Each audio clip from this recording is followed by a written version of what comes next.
Well, you know what that means.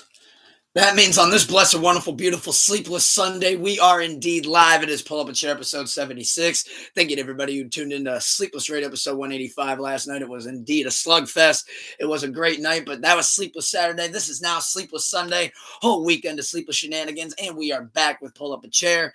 Thank you to my beautiful wife for joining us today and pulling up a chair with us as well, filling in at the last minute. And as always, I'm not going to go into the whole hoorah, the whole spiel.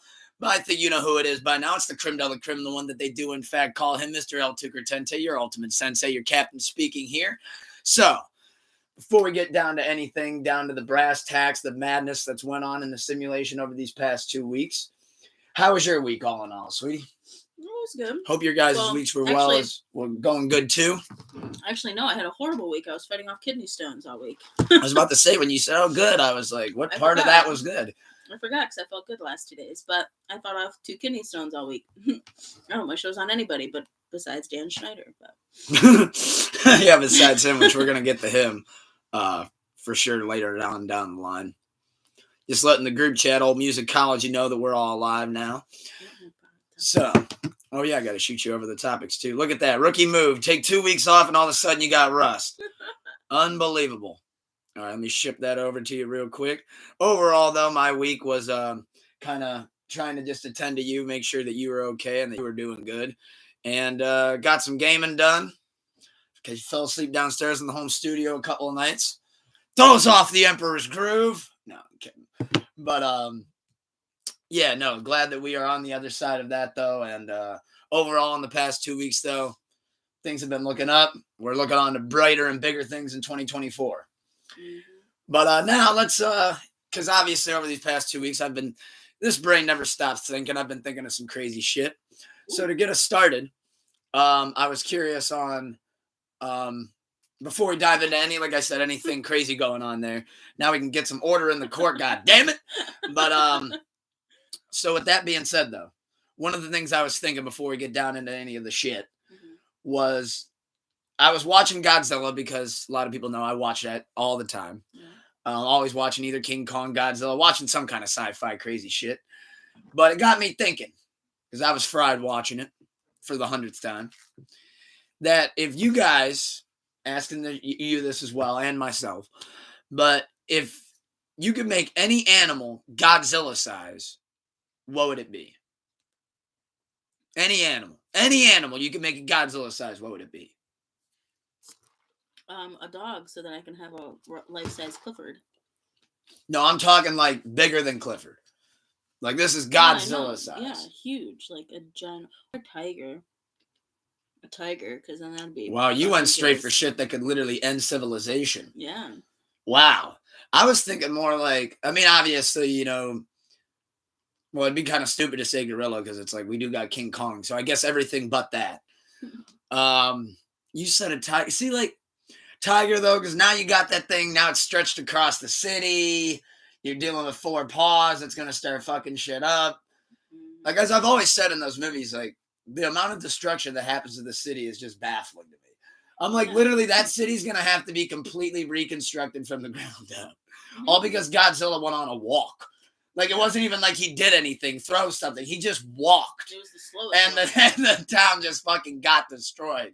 Like, that's why I thought it was so funny in the Godzilla Kong movie when, like, Godzilla and Kong teamed up against Mecha Godzilla. And they destroyed the entire fucking country.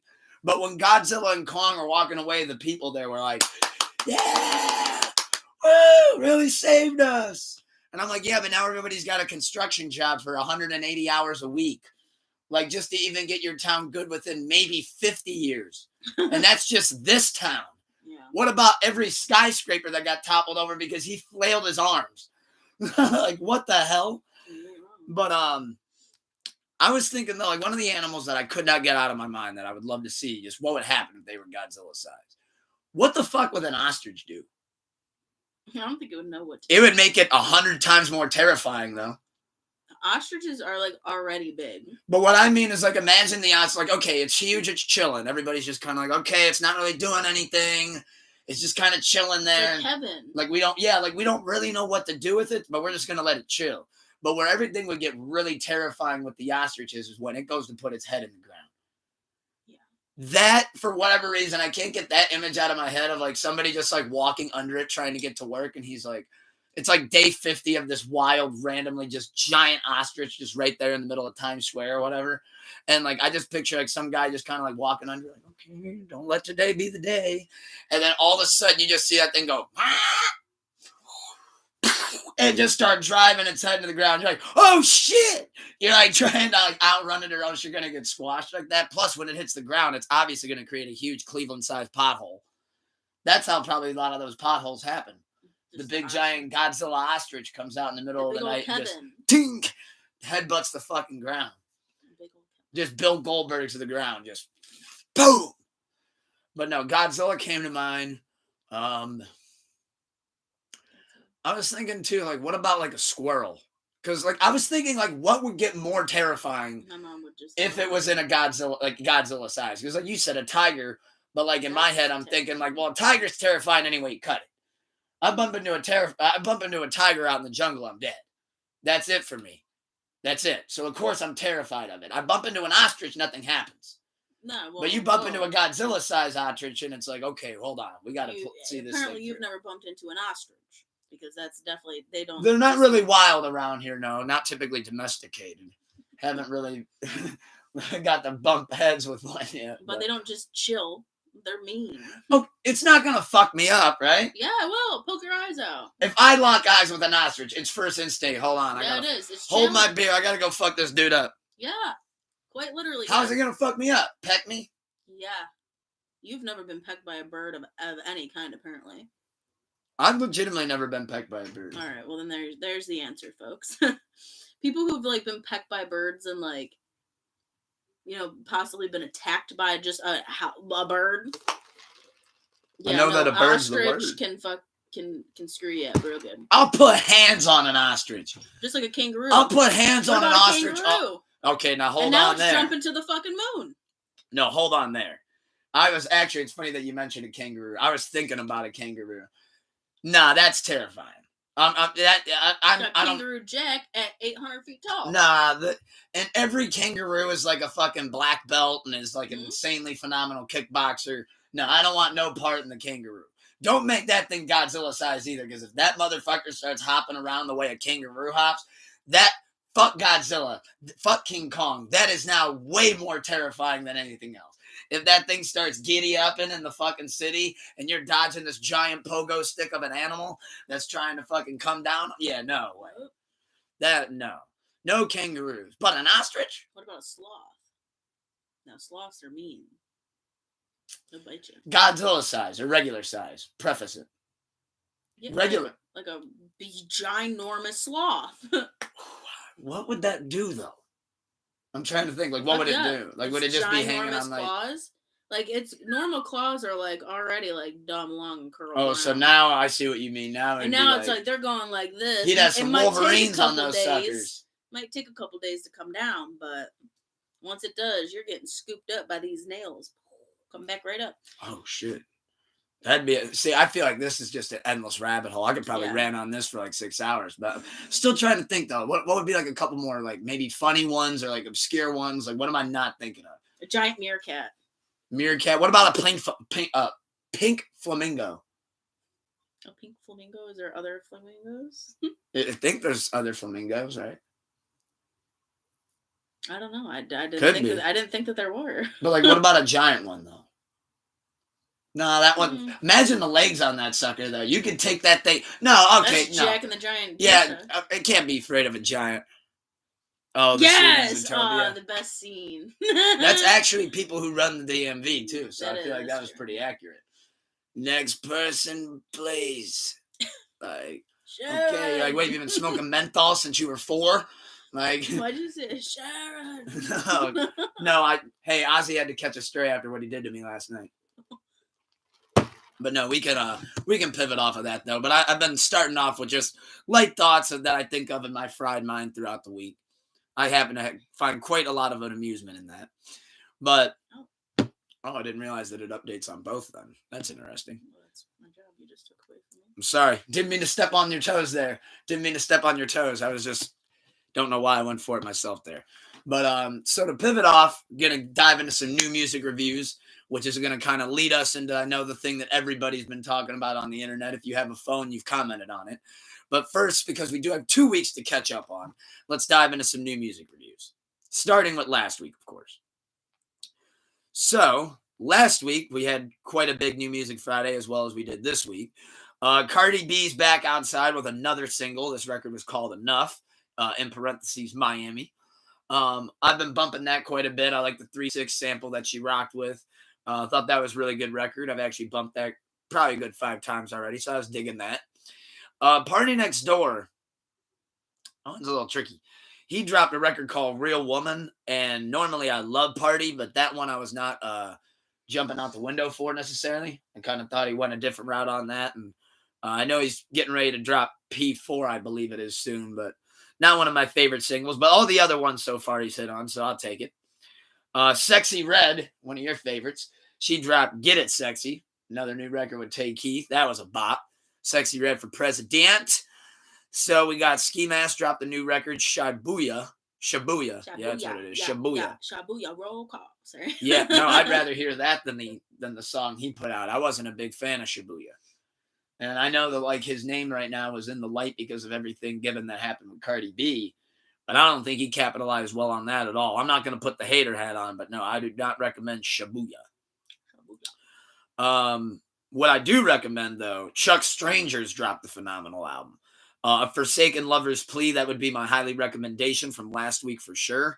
That along with the Justin Timberlake. But I highly recommend checking out that Chuck Strangers. You got some Alchemist beats on there. You got a Joey Badass feature.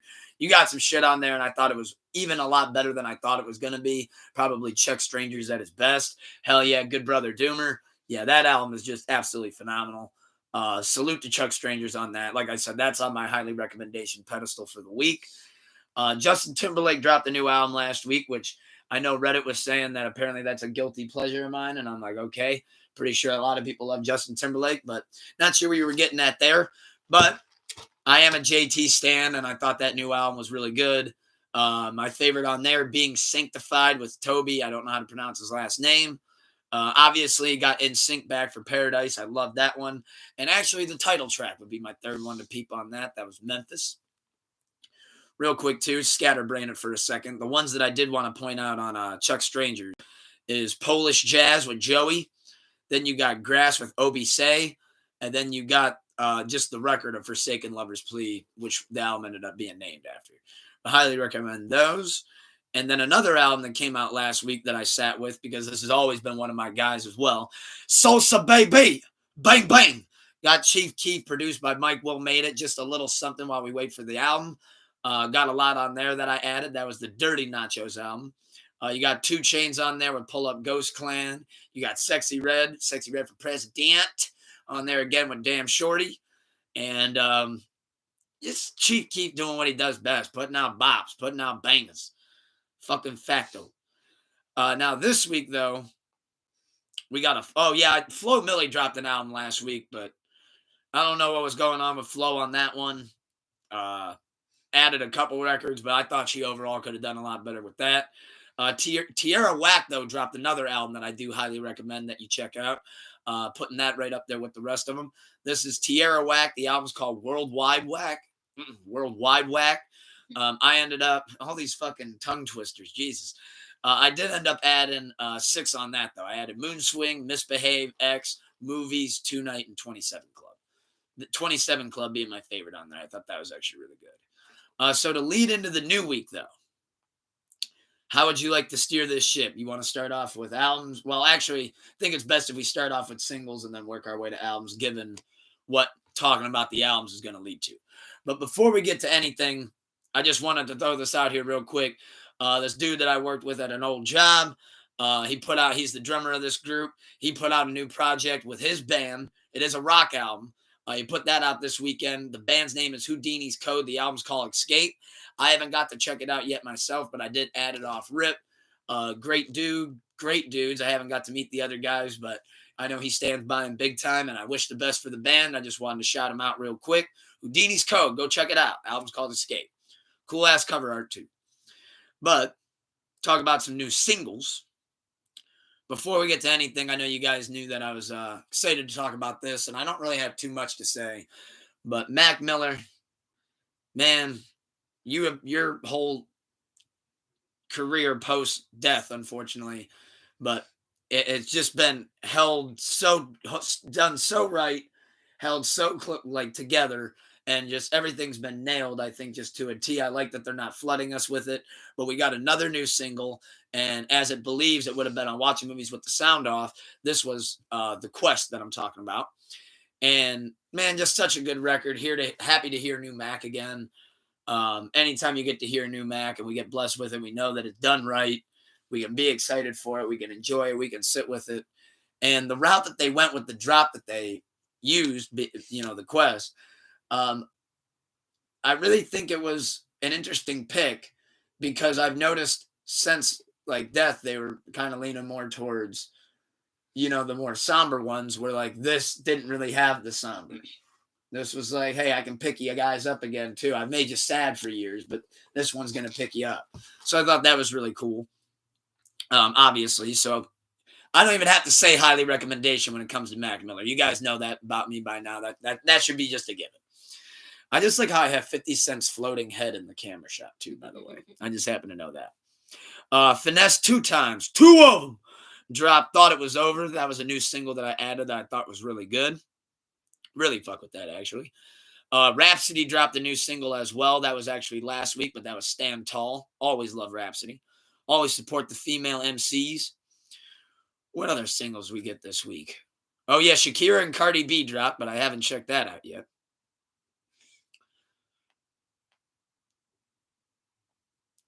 Tyla dropped a new record with Thames. Oh, Bryson Tiller dropped.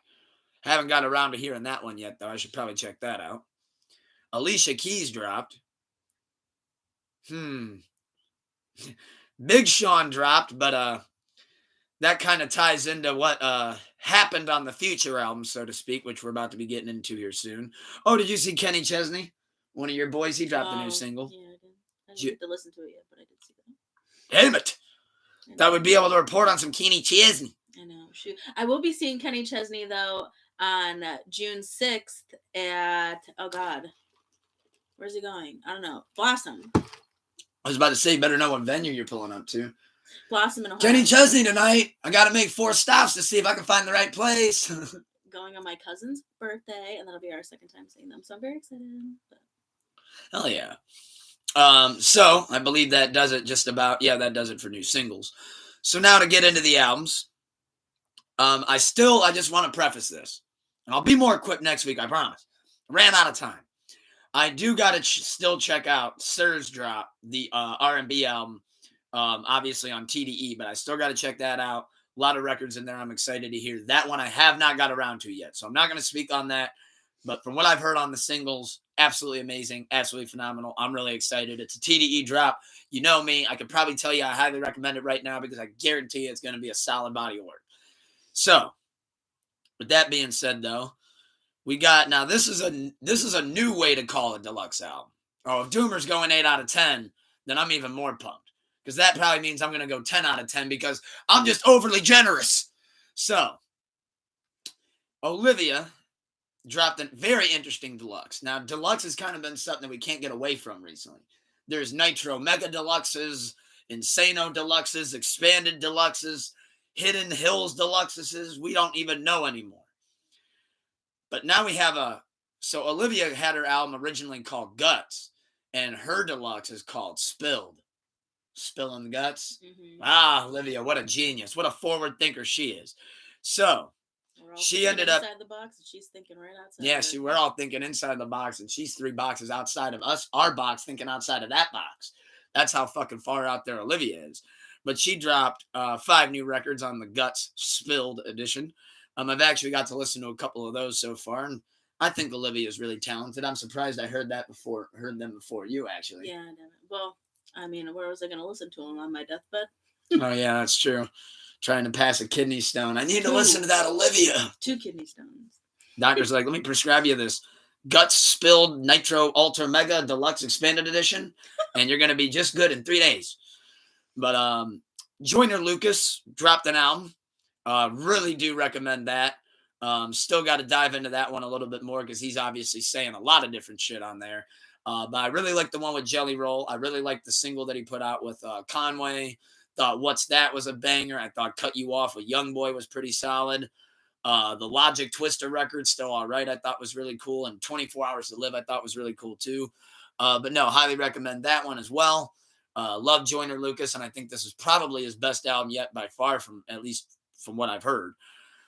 But that leads us into the madness. And I was kind of building up towards it because I know this is the main bulk of what we're going to be talking about new music-wise. So we're going to see what side we fall on here in a minute with everybody.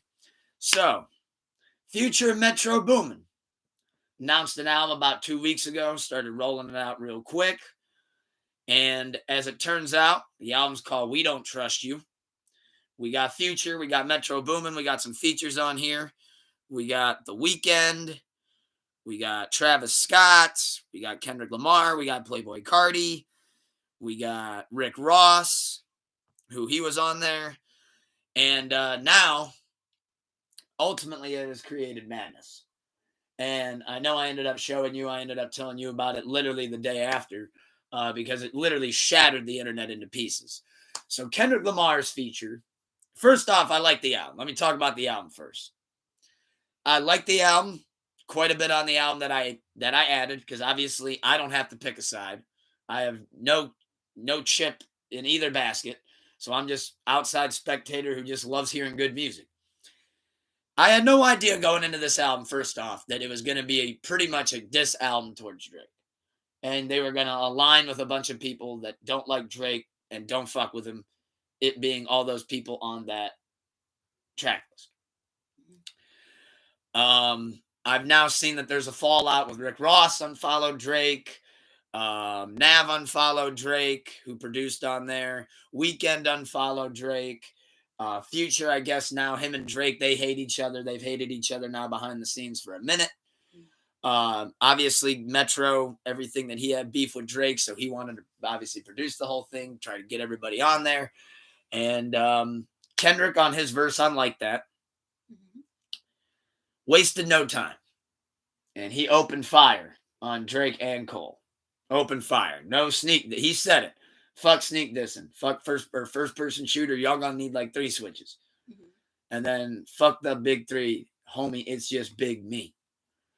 So, to kind of fill you in, because I know you're probably not as familiar with this chat topic that's been going on now for about maybe a decade, maybe even longer, is you got Kendrick, you got Future.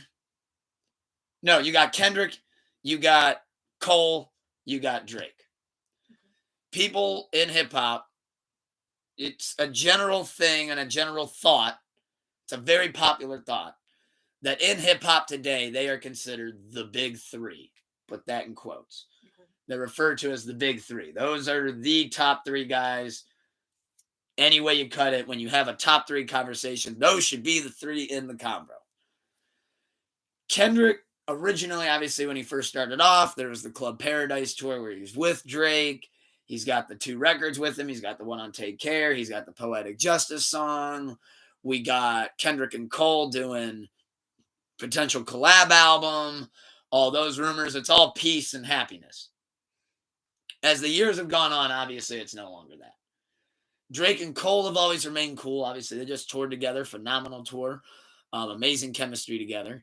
And they have that song that he pointed out, First Person Shooter, where, you know, they kind of have a couple bars in there that could be kind of, when you go back and look at them now, it does look a little bit like, were y'all trying to egg him on?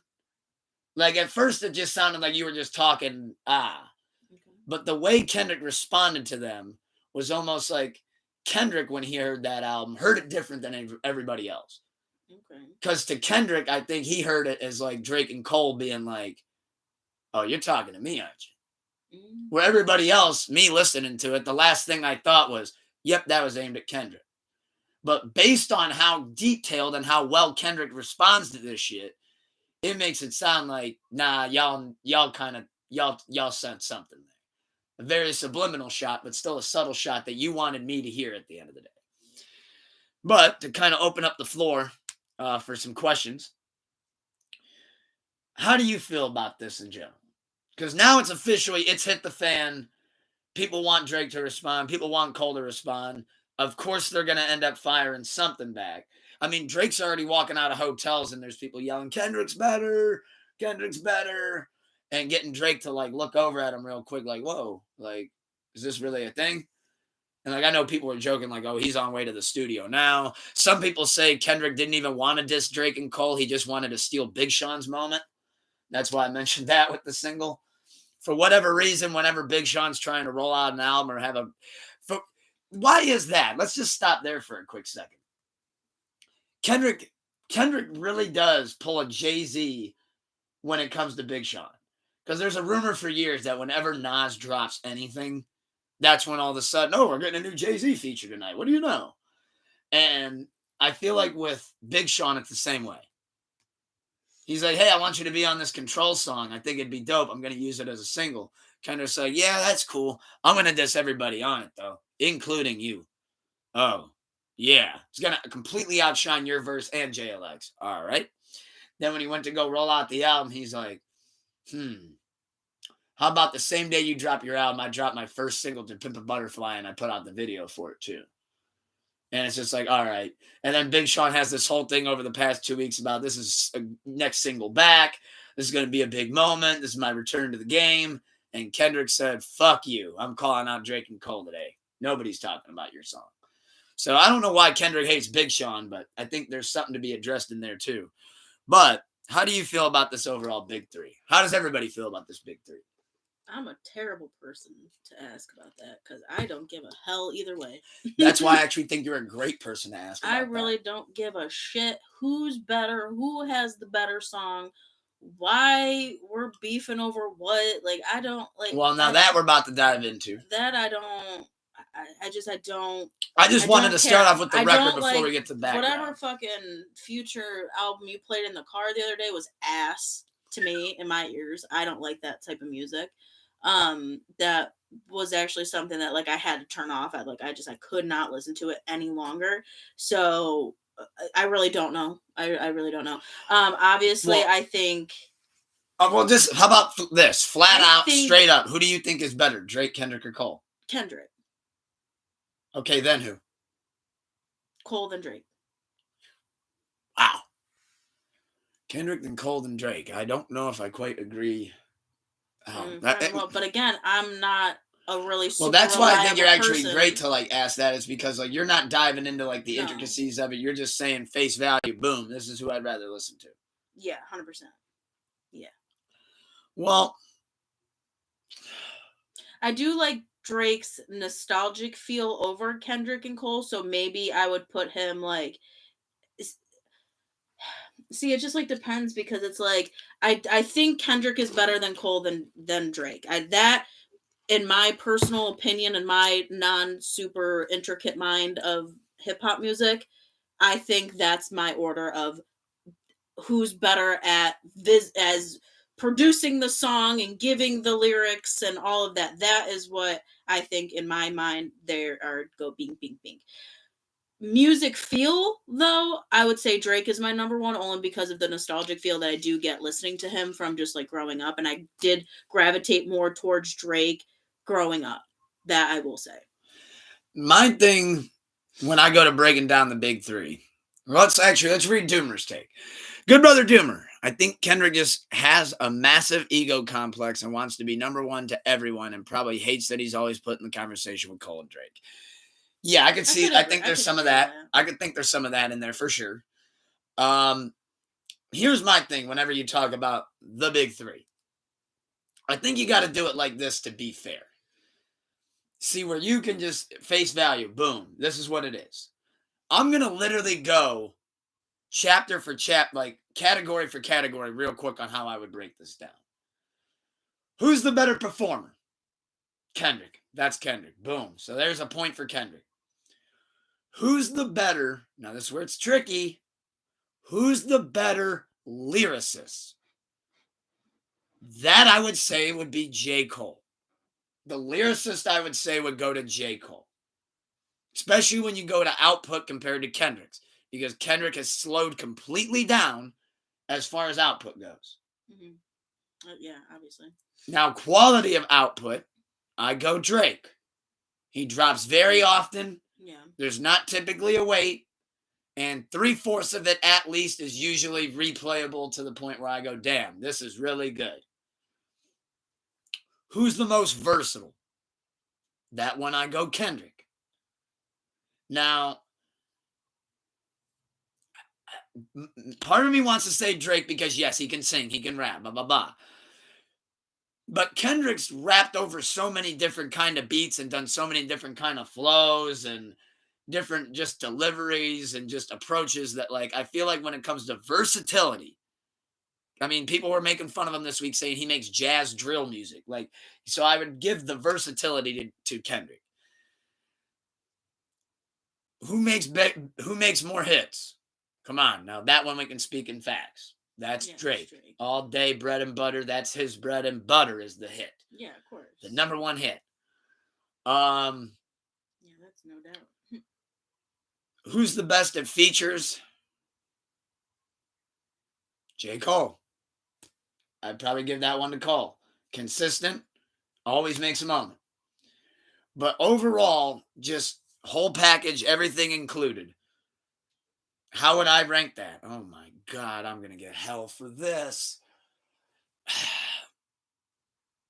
Oh man, I love all three of them so much. I might have to have my first ever pull up a chair plead the fifth. I had to plead the fifth because I don't even know how I... Oh dear God. Okay, let me just throw it at me myself. If somebody told me out of Kendrick Lamar, Drake, and J. Cole, I can only listen to one of their music. The other two I'm never going to hear again a second in my life. It's poof, it's gone. I can't do without some of those Kendrick joints. I can't do without some of the Kendrick records. I got to go with Kendrick Lamar. But overall, though, here's where it's going to get interesting. Don't forget on the Control verse, he said that he's trying to be better than everyone, even the people he's supposedly homies with. Yeah, I mean, he called out everybody, including the guy that was even on his song. So, I mean, he was literally featured on Big Sean's song and still went, fuck you, Big Sean, basically. So I thought that was always an interesting way to go about it. But with this big three beef, though, so I assessed that I broke it down kind of like that. I do think Kendrick is in the wrong here. With everything that I said, I even put him number one. So don't anybody call me a K-Dot hater. That's Cornrow Kenny, damn it. I would never hate on that man. I do think, though, if I had to look at this thing from back, I think that it was kind of a bad call. I think that was a bad call. It wasn't really... I mean, do I love seeing what it did to hip-hop and getting that competition stirred up and getting people picking sides and getting that nitty-gritty hip-hop kind of tough competitive feel going? I love that. I'm so glad and thankful that it did that. But my issues with it is were now what it does to the internet. Because now the internet, a week ago, even though they love both of these guys, are now finding like, oh, I have to pick a side.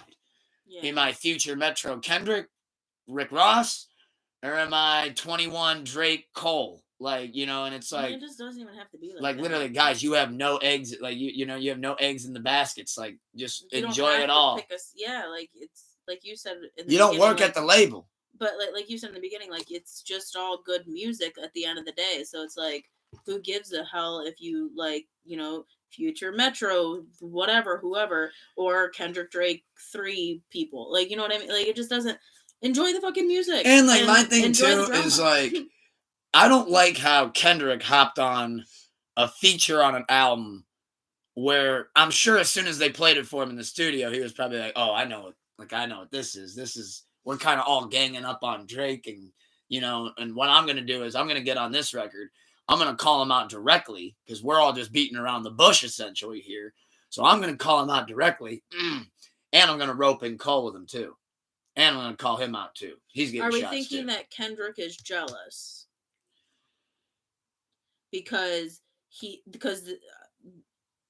either because he's not producing as much as fast as these other guys, and how it was Cole and Drake that just went on tour, correct? Yes. and that they're kind of buddy and Kendrick's feeling maybe left out of certain things, like why am I I'm not glad, being so glad that offered you mentioned that. to like come. So you said a jealousy thing. Now here, I'm not saying that Kendrick is necessarily jealous of Drake and Cole, but here's why I will say something kicked in, and I bet you any fucking money that's where this verse came from.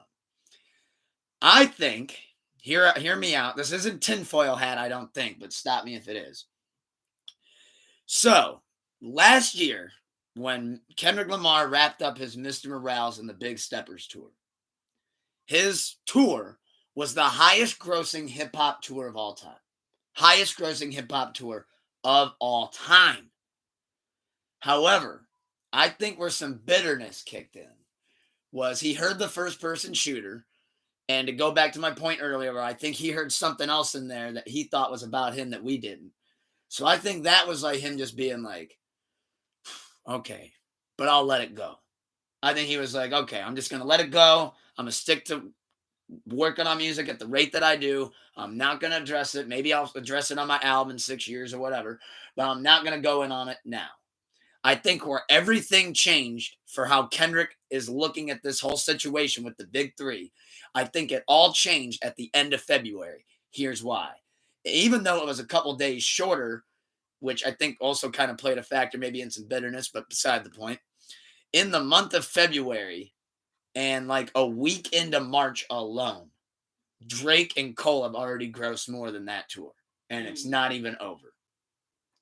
And I think Kendrick looked at that, was like, wow, y'all let me hold the record for what, 6 months? And it took both of you clicking up to raise that fucking ticket price and go to all these places over the span of the US and the world. It took both of you and calling up new hot opening acts every night. Took all that to beat me. And I think he took that as like, well, I can't get back at him, I have to get back at him in the studio. I have to get back at him on the mic. Now that was what I was just about to get into. So good timing for good brother Doomer. He said, also, don't forget that the whole Future Drake beef started because of Metro. Her loss was better received than Heroes and Villains, and Metro was salty about it. Future just took Metro's side. Now, that is a good part of it. However, remember that there's actually a female that made this whole thing really go awry, though. So, to inform everybody else in case you're in the dark on this as well, where this Future Metro Drake beef all kind of started, which I'm a little still confused on that, so it's hard for me to kind of talk about it. But essentially Drake, and this all started like 2 years ago, was talking to this girl. And if you go by like the lyrics and what we've kind of seen so far, it seems like Future was talking shit about Drake to a girl, not thinking that in a couple months, that girl was going to turn around and sleep with Drake. And while pillow talk and whatever with Drake mentioned like, hey, Future said da-da-da. And then that turned out to be a whole thing where then this, because Metro, make sure I got this straight, because this part I'm still a little confused on. That apparently then that female went to Metro months later, slept with him, and pillow talked and said Drake said da-da-da about Future, and Drake said da-da-da about you. Shit started. And she made it through 3, which that's low-key kind of an impressive run. I feel like we got to give her that, no? Yeah, sure. You went from Future, went to Drake, and then ended up with Metro booming? I wonder if it was a plan. Let me just start some shit. That's, I got to say, impeccable run right there. But, yeah, overall, though, it seems like that's where that started. The Rick Ross Drake beef, I don't think any of us know where that thing started from yet. I don't think anybody can figure that one out. Where the fuck did that one come from? Travis Scott, that's easy, because Drake said, nah, no more coming up on stage and getting lit with me. You sit right there in the crowd, son, bitch. Sit right there. You sit front row to my show, bitch. Yeah, but no more on stage. We ain't doing that, dog. Those days are over. Pack it up. But I just overall, though, think that this beef is it maybe needed to raise the competitive level in hip-hop? Yes, absolutely. Rick Ross was just in the studio and he's like, I'll get a verse on it. They're like, but Ross, I thought you said you don't mind Drake. I haven't beefed with him yet. I guess I can. Why not? Drake probably hit him like, yo, my man, it's the issue. No issue, dog. Everybody was dissing you and damn it got me in the zone. Like what the fuck? I saw Wayne though. Lil Wayne's a national treasure. Lil Wayne immediately on Young Money Radio said, I just want to clear the air. He's like, I love all of y'all. Don't you go dragging me into this fucking bullshit. I don't want no part of it. I'm good. Leave me out of it. And that shows you how great Wayne is too, because he's like, if one of you motherfuckers mentions my name, it's clobbering time, and I'm barring your ass to death. So keep my fucking name out. He pulled the Will Smith. Keep my fucking name. Keep my wife's name out your fucking mouth. Wayne just kicks in the studio door and hits him with the Will Smith. Keep my fucking name. Yeah, I'm talking to you, Future. Out your fucking mouth. Future's like, I never diss you. Rick Ross was like, I'll think about it. Rick Ross, the closest one in there to Wayne. I might beef with you just because you said something. But, oh my God, no. Rick Ross and Drake, I don't know what that one's about. But we can wrap on that. Obviously, I just had to dive into it. Kendrick, you're in the wrong. But damn it, you made hip-hop competitive again, and you got people talking on the timeline. So I guess I'm all for it. Let's see what Drake and Cole do. They got to respond in some way, shape, or form. So that leads us into, we're going to talk about another Drake. This Drake, though, the conversation isn't exactly as light as the Big Three conversation is. I found a way. Just open up your... Oh, wait, what's that next lyric? No. Open up your eyes. I forgot what that next lyric was, huh? It's a head scratcher. But speaking of which, well, that's what I'm saying. I think behind the scenes, Dan Schneider had a different jingle with that tune. Yeah, well. But speaking of Dan Schneider, and the Drake that I mentioned being Drake Bell, of course, Quiet on Set also broke the internet last week. Before Kendrick had a chance to do it, Quiet on Set broke it. Oh, I know Dan Schneider's thankful as fuck for Kendrick right now. He's like, thank you for dissing those dudes. Yeah. Thank you. God, I can get out of the trending. But Quiet on Set dropped. It was a 4-episode documentary, right?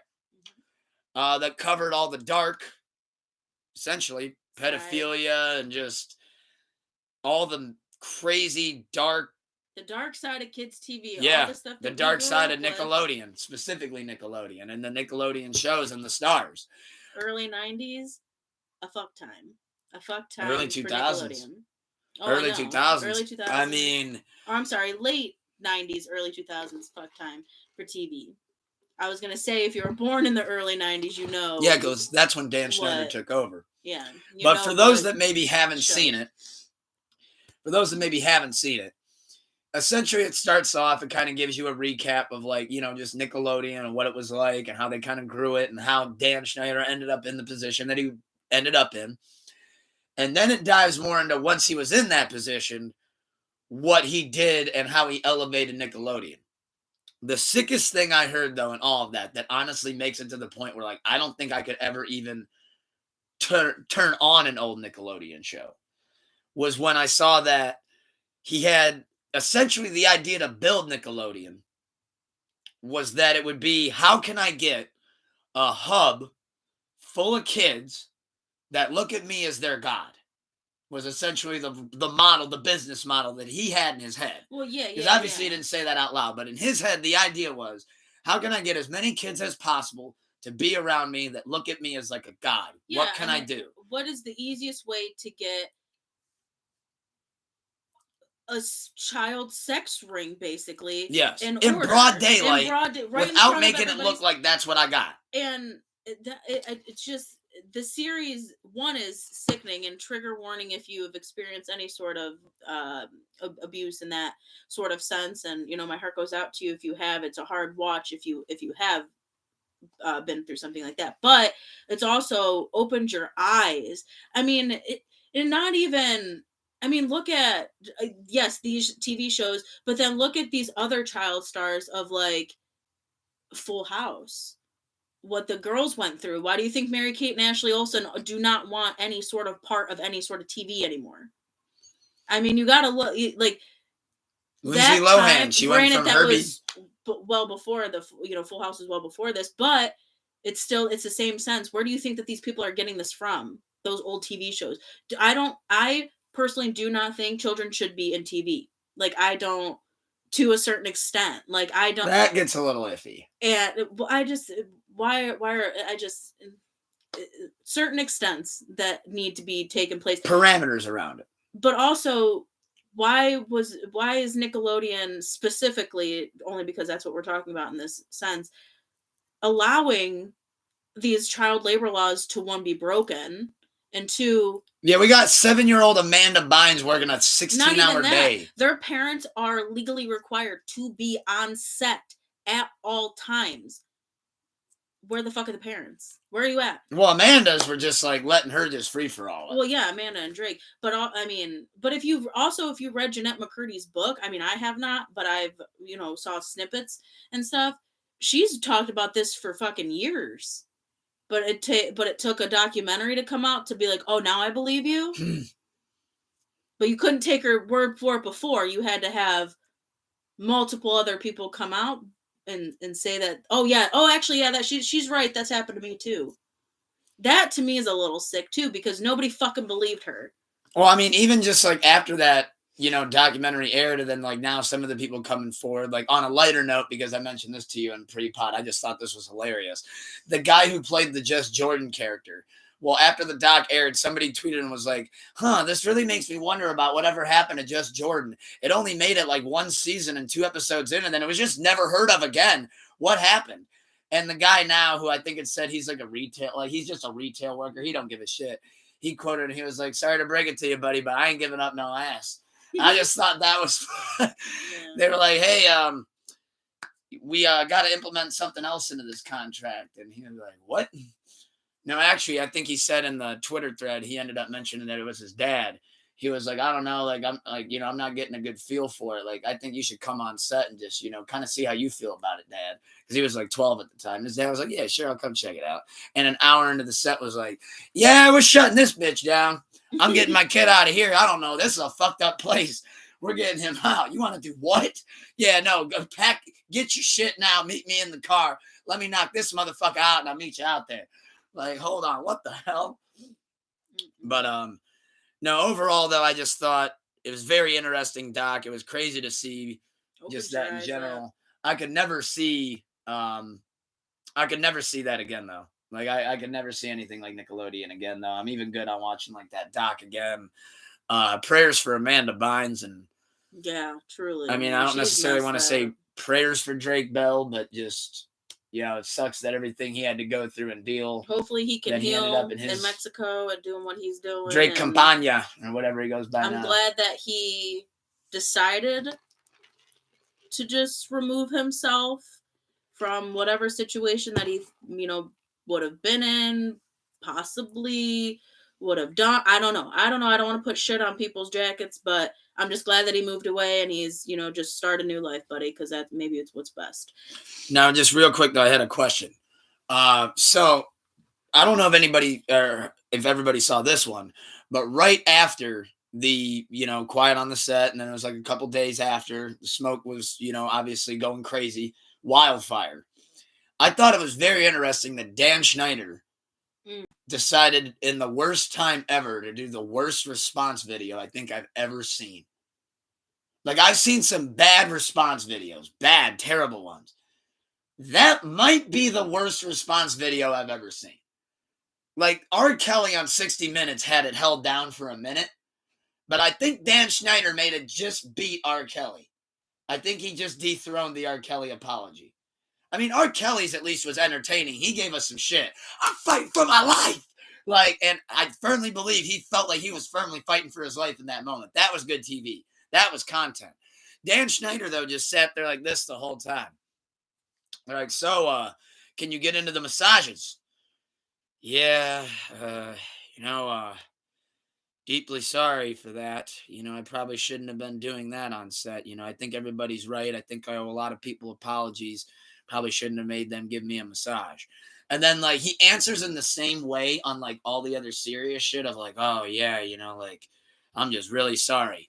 Then they're like, yeah, so like then there was this report of like you got kicked out of the writer's room, and all of a sudden it was like he had everything in the chamber saved for that question. Because they were like, yeah, we have it here, like something about you got left out of the writer's room, and he's like, it was like he did the quickest bump of coke. He did like an invisible bump. He was like, yeah, so I just wanted to set the record straight. I was like, whoa, you haven't been talking like that for a minute. But they're like, we just want to set the record straight. I was never kicked out of a writer's room. You know, I was considered too high profile. And like the whole time I'm thinking, dog, he just asked you about all these serious allegations over the years. And what gets you to pop on, oh, that's bullshit, is I got kicked out of the writer's room. That was like the joke I told for you. Like, I imagine a guy on trial for like a mass murder, and he like shoplifted on his way, like running away from the cops, and them being like, yeah, so the murders. He's like, yeah, I'm guilty on those, but I didn't steal that bracelet though. Oh, yeah, I didn't steal those double A's. I'm telling you right now, no way. I stole those double A's. Well, all right. We don't have a thief, but we do have a fleeing victim. we do have a victim fleeing, or we do have somebody fleeing, and we have a murderer, but we don't have a thief. So I'm just glad that we could resolve that. But no, anybody that got to see that Dan Schneider response video, hands down, got to be worst response video of all time. It was like, I'm not even going to necessarily respond. I'm just going to kind of half own it and give like this half-assed apology. And then the last 10 minutes, I'm just going off on this writer's room lie that you guys told.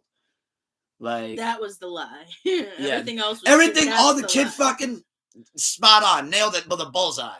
But as far as getting kicked out of that writer's room, no, sir. It's a damn ass lie. Hit him with the Rick Ross. No, sir.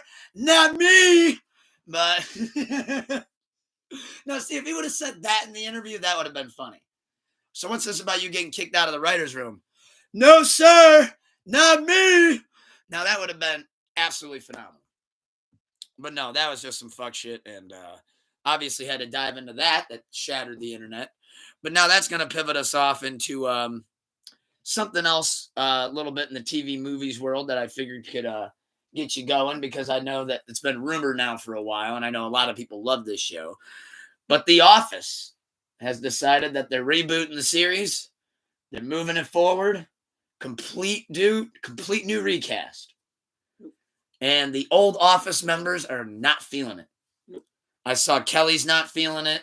Ryan's not feeling it.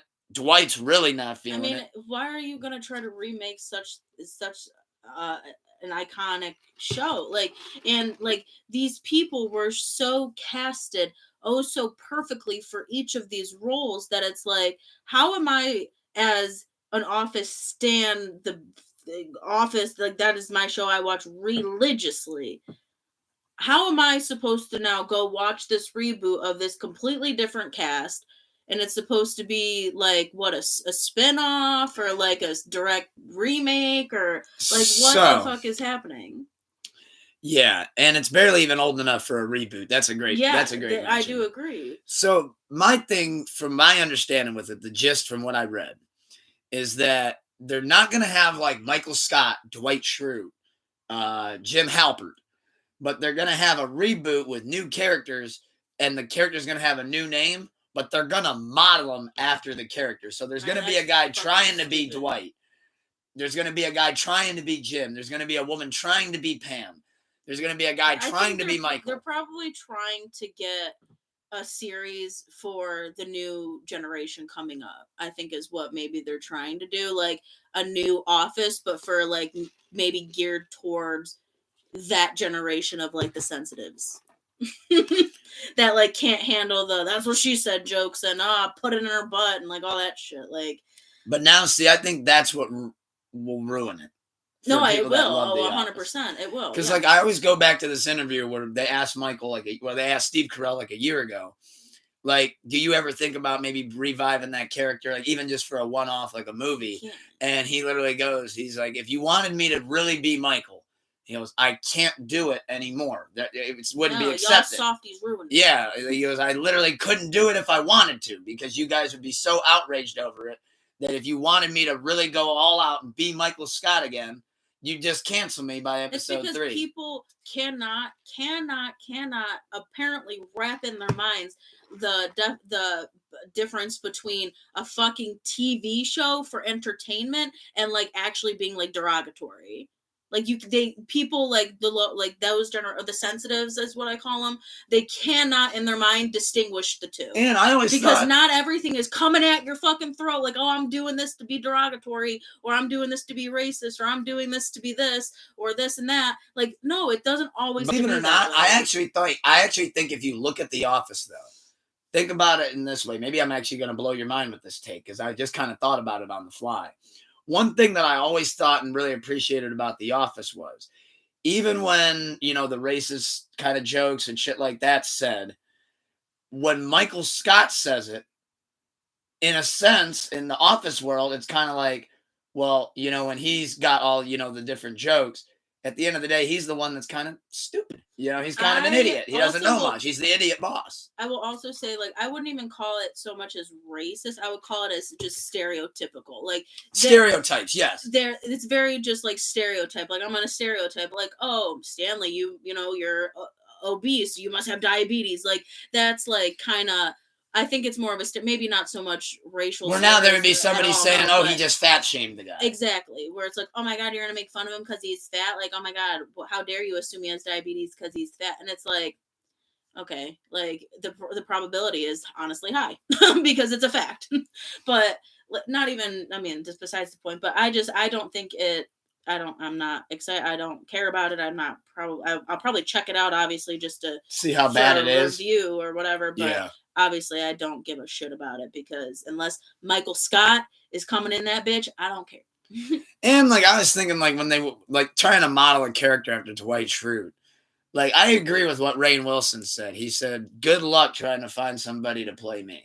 Yeah. Like, good luck. Like I that was my life's work. Essentially, was I nailed the fuck out of that role, and I'm forever iconic. But no, and then trying to recast Michael. You're going to recast Steve Carell, who was in his prime at the time. You're going to remake that? Good luck. Yeah. Good luck, buddy. Good luck, Charlie, because it's not happening. Yeah, not Michael Scarn. But now that kind of leads us off, though, into...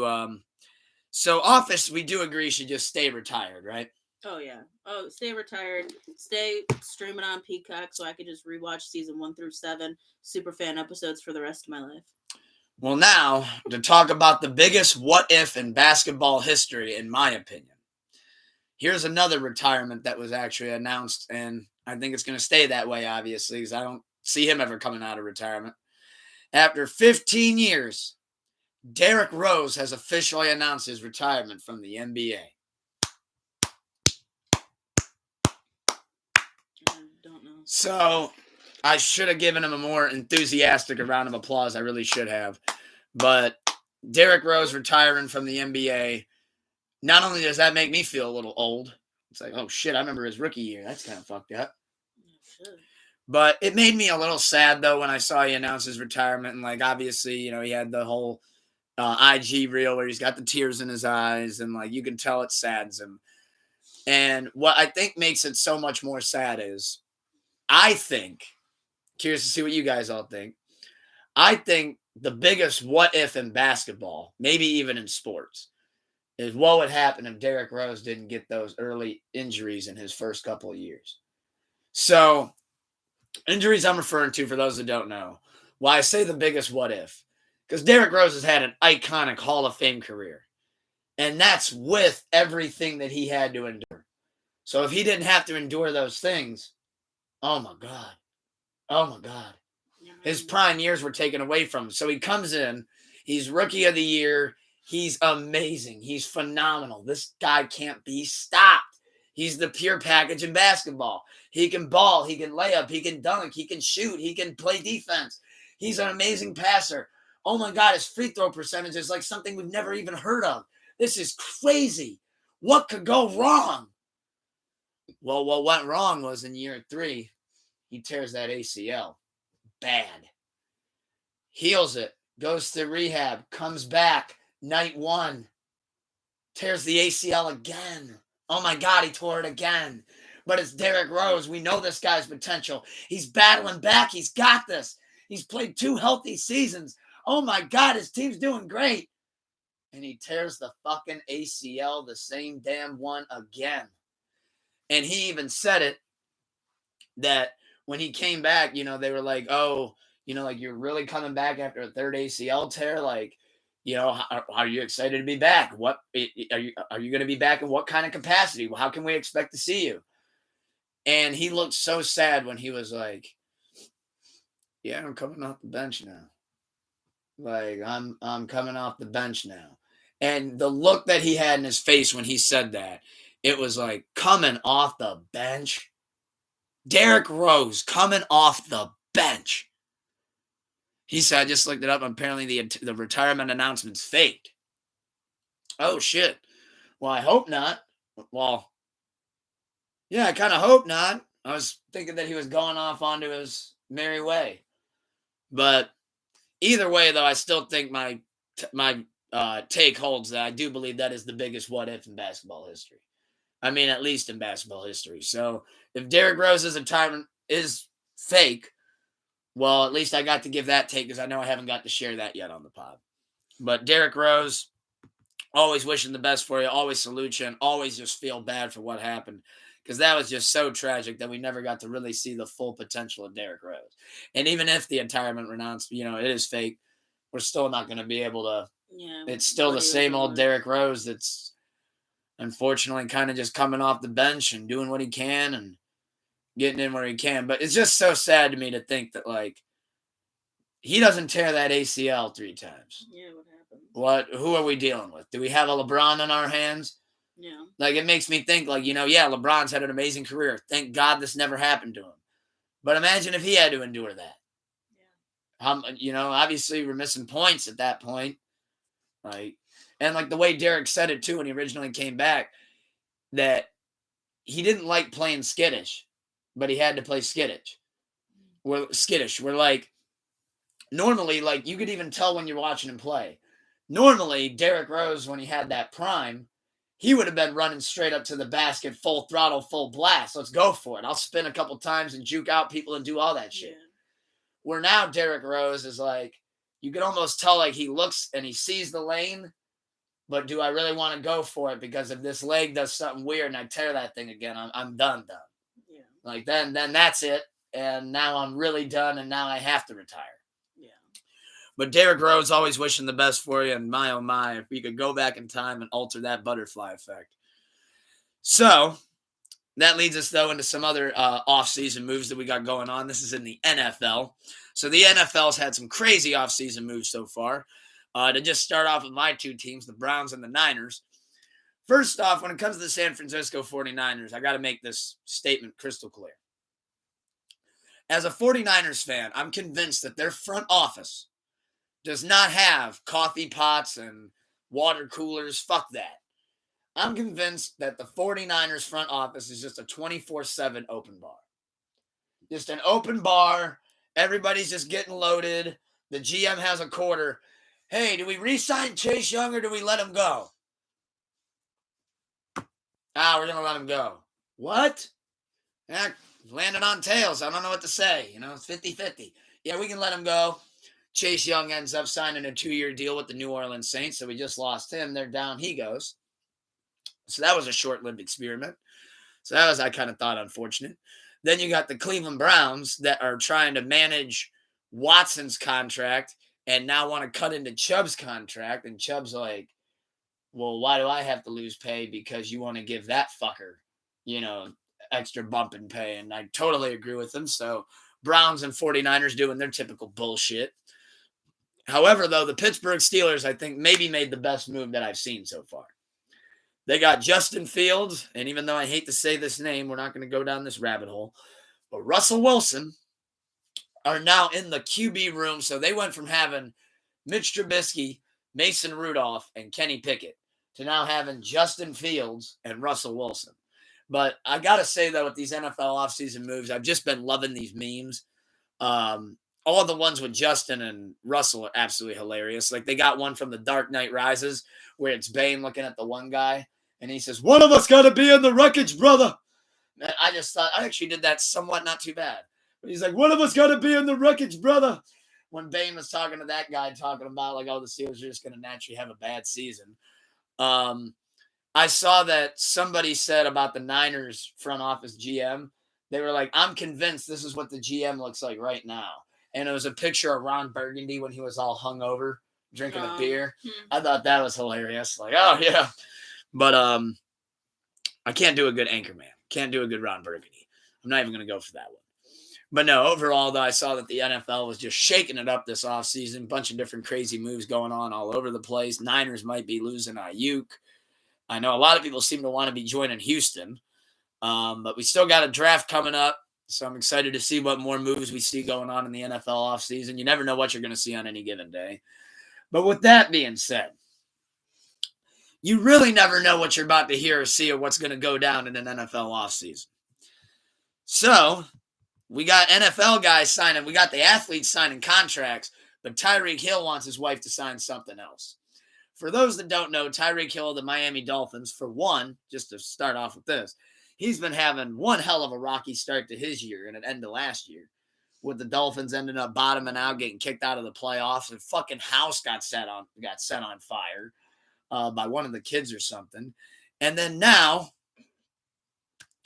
he realized about 6 months into the marriage that he wants his wife to sign a post, which I didn't even know this was a thing until earlier. He wanted his wife to sign a post-nuptial agreement, which, again, didn't even know that was a thing. So the post-nuptial agreement is essentially a prenup, but you're doing it now that you're married.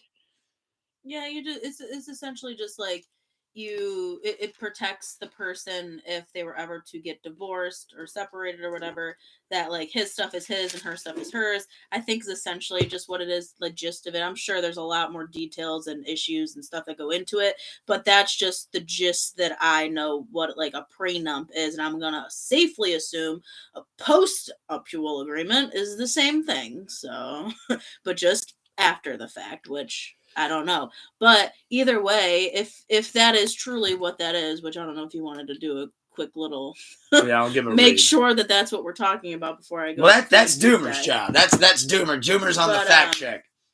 So if that is what it is, I don't know if you wanted to tell the story of what happened. So I will read in verbatim what we got here. Report. Police were called to the home of Dolphins wide receiver Tyreek Hill on January 30th over a domestic dispute between Hill and his wife, Keita Vaccaro. Vaccaro said that Tyreek Hill had smashed an unlit cigar in her face, but Hill denied that it actually struck her and says that he only flicked the cigar. The argument started over Hill trying to get her to sign a post-nuptial agreement. So first off, we've established what essentially is a post-nuptial agreement. Maybe. But that cigar in that story actually kind of makes me wonder, was that a bogus story? Because now that I'm wondering, I'm like, that cigar, like the fact that he was like, nah, I didn't smash it in her face. I just flicked it. Like, what? Like, I can't picture Tyreek Hill just and then cheating off into the hallway. Either way, I'm a rock with that story. Either way. Oh, you actually got what the meaning of a post-nuptial agreement is. What's the difference? Yeah, let's break this down. Let's take us to school.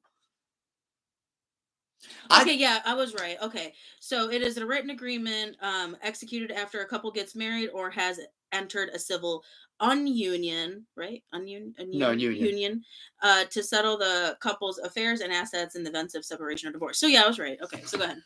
Yeah, so first off, before we even dive into the cigar, because for whatever reason, that cigar is hilarious. Like, what, he flicked a swisher? Like, was he getting ready to roll up and he flicked the swisher? Did he have, like, this really great Cuban and he flicked that? Because that might hurt your own finger. It's like, yeah. Like, trying to flick a Cuban and being like, fuck. Like, I don't know. I just want to know, like, where did it get nasty? Because it's like, but also it's like, why now? Why 6 months after the wedding were you like, oh, you know what? I do want her to sign a post-nup. Like, why didn't you think of that before? Like, did she do something? Did she say something? I hate to victim blame or whatever. If you want to consider a victim, whatever. I don't know. I don't want to disregard anything, but almost like what happened. Yeah, I need more detail to this because it's hard to make an assumption and give an accurate view on an issue when I don't. I mean, okay, he flicked us, but it's like, did he start it? Did she start it? Well, was this talked about prior? It sounded like he was like pressuring her into sign it, and she didn't want to sign it. And she didn't want to. Okay, then I go, why didn't you want to sign that? I'm assuming you told him, oh my God, I'd never take anything from you, or I don't want anything from you. I just love you. I want to marry you, blah, blah, blah, blah, blah, this, that, and the other. And he's like, I'm one of the highest paid people in the NFL. Maybe I should get this. And at the time, maybe he was like, oh yeah, honey, love Birdface. How long were they together? Fuck if I know. And now 6 months later, he came to his senses and he's like, "Oh shit, I should have signed. I had her sign something. Like, what if she takes everything from me? Blah blah blah blah blah." And now let me offer this to her. Now she's flipping out. I told you I wouldn't say anything, but wouldn't take anything. But in my mind, as a female, if I knew in my heart I did not want anything from that man, I love him and I just want to marry him and share my life with him, I would fucking sign my name that day. You want me to sign that? Okay, here you go. Like, that's me, though. What also maybe made him think on it was Tom Brady, obviously one of the highest paid athletes of all time, is now going through a nasty divorce with Giselle. And it's like, he's got a lot of money on the table and Giselle's coming for it. So now maybe Tyreek said, oh shit, she pulled that on him 20 years down the line. She long gamed it.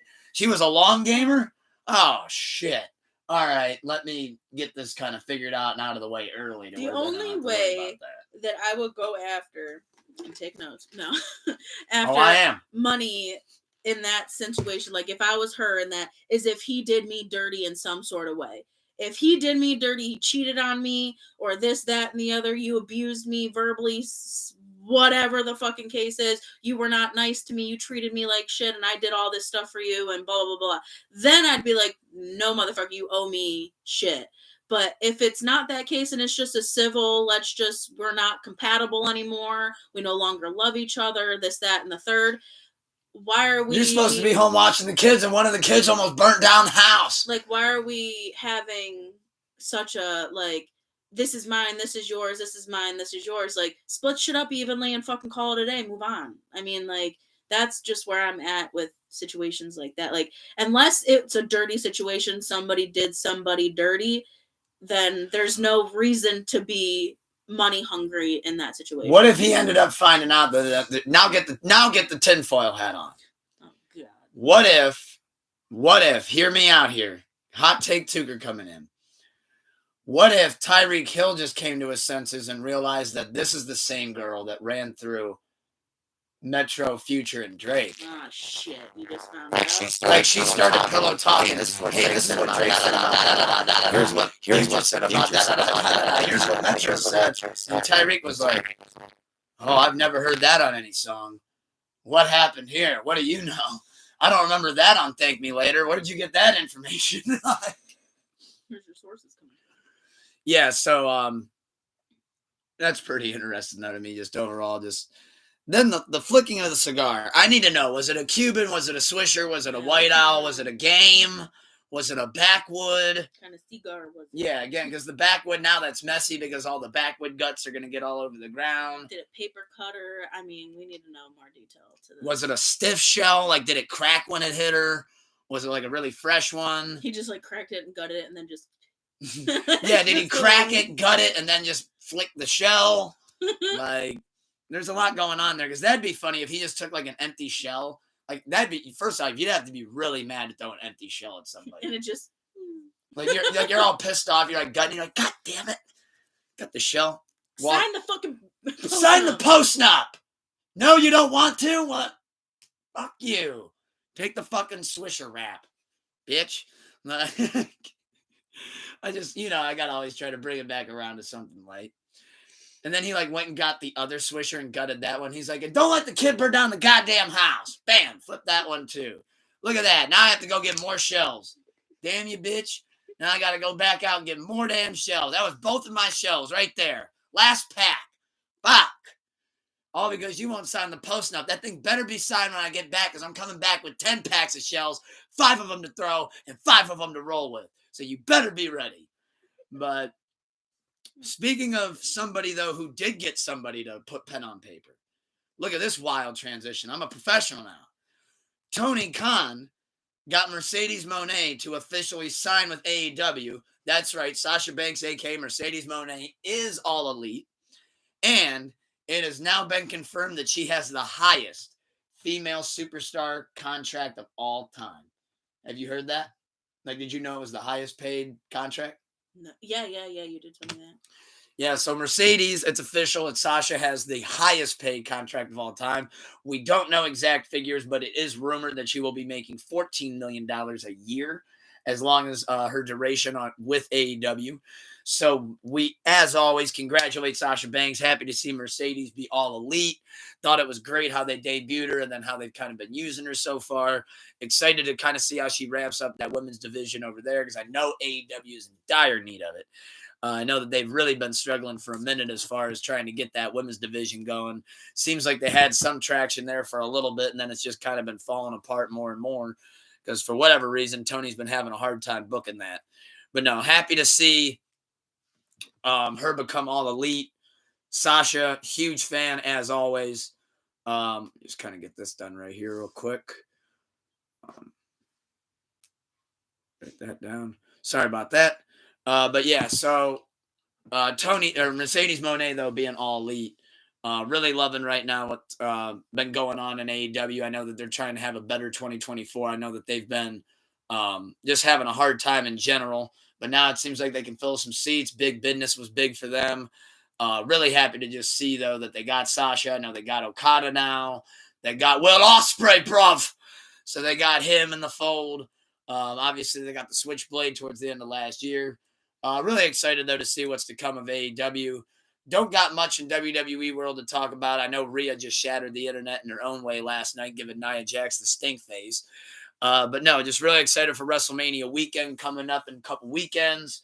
Did just want to say as well before we wrap up, the world has been going crazy the past 2 weeks. However, we're not going to wait 2 weeks into the next episode. Pull Up a Chair episode 77 will be next week, as well as Sleepless Radio episode 186 as well. So I'm looking forward to that. It looks like we're going to have Koozie in the Thunderdome on Sleepless Radio. And let's see who we can get on Pull Up a Chair. We might have Wifey, might have Big Business, we might have Koozie, we might have Snooker. Who knows? But I just want to say thank you guys for being tuned in to Pull Up a Chair episode 76. Thank you to Wifey for joining us today and getting our shit off, talking about the simulation. I had to shake off some rust that I had over the past 2 weeks. Got to get back into the zone. But thank you guys for being tuned in. I appreciate the love big time. Little Lover Boy out now, all DSPs. Night out now, all DSPs. 27 Laps out now, all DSPs. Godspeed out now, all DSPs. God Raw out now, all DSPs. When Vampires Go Surfing, coming soon. Happy, looking forward to it. Smiles are on. Waking up with smiles on, ready to secure bags and bump some gems. It's Mr. Keep the Love High and the Hate Low. You know who it is. Young Dumbledore, the lyrical wizard. Come on now. Space Mountain Stony. Stony, Montana. We end this thing in reverse. Thank you guys for joining us. Pull Up a Chair episode 76.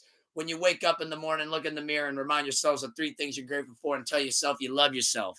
On that note, thank you for joining us and having a blessed, wonderful Sleepless Sunday and Sleepless Saturday last night. Thank you, guys. Keep on rocking. Peace. Bam.